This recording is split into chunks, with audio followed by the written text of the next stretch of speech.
le prix Roberval vous présente les lauréats et coups de cœur de sa 34e édition. Je m'appelle Christian Lanoux et je suis chercheur à INRAE.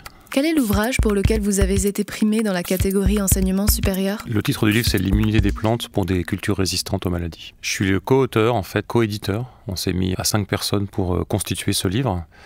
Et il y a 73 collègues qui ont contribué à des titres divers pour compléter l'ouvrage. Comment se déroule la construction d'un tel ouvrage? L'idée de cet ouvrage, c'était de faire une synthèse. C'est quelque chose que je voulais faire depuis assez longtemps, de faire une synthèse des connaissances qu'on pouvait avoir sur la manière dont les plantes se défendent contre les parasites, les microbes. On a beaucoup progressé sur le sujet ces dernières années. J'estimais qu'il était temps de faire une synthèse et puis de rendre disponible cette connaissance pour un public plus large. Construire un ouvrage comme celui-là, c'est un ouvrage collectif, c'est un ouvrage de synthèse. Donc c'est assez complexe. Je dirais qu'il y a un gros travail d'écriture, forcément, puisqu'on a 25 ou 27 chapitres. Mais il y a aussi un gros travail de coordination pour arriver à mettre tout le monde d'accord, à coordonner les différents chapitres et à faire un tout cohérent, quoi. L'avantage quand on fait un ouvrage collectif comme celui-là, c'est qu'on met ensemble le maximum de compétences et donc de connaissances. La difficulté, c'est qu'il faut arriver à tout coordonner. Présentez-nous votre éditeur. Et les éditions qui accueillent notre ouvrage, ce sont les éditions Quae. C'est une maison d'édition qui est assez remarquable justement dans sa capacité à diffuser la connaissance scientifique d'une manière ouverte, qui met au premier plan en fait la diffusion des connaissances plus que le profit financier par exemple. Donc en ce sens, pour nous chercheurs, c'est vraiment une maison d'édition qui est particulièrement précieuse. À qui s'adresse votre livre? L'ouvrage s'adresse à, je dirais, un public averti et intéressé, donc pas forcément un public de spécialistes, même si ça peut aussi intéresser des spécialistes sous forme de synthèse. Mais ça s'adresse aussi à des étudiants, des conseillers dans le milieu agricole, voire des citoyens qui s'intéressent à ce type de questions. Que représente pour vous le prix Roberval?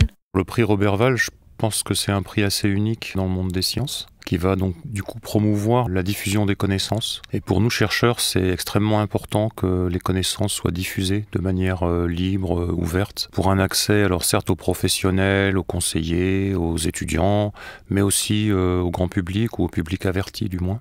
Donc à ce titre-là, le prix Roberval, je pense, joue un rôle essentiel. Pourquoi avoir présenté cet ouvrage au prix Roberval? On a présenté cet ouvrage au prix Roberval, je pense parce qu'on en est particulièrement fiers. Ça a été vraiment un gros travail en fait. Sur un tel sujet, je pense que c'est une synthèse assez unique. Il y a pas mal d'ouvrages sur la protection des plantes, la santé des plantes en général, mais là on s'est vraiment focalisé sur la partie immunité. Et en ce sens, c'est une synthèse, je pense, qui n'existe pas ailleurs. C'est un sujet d'actualité, parce qu'en ce moment on essaye de changer l'agriculture, de faire plus d'agroécologie, d'utiliser moins de pesticides, voire pas du tout. Et l'immunité des plantes, c'est une des grandes solutions pour arriver à ce type de résultat, quoi.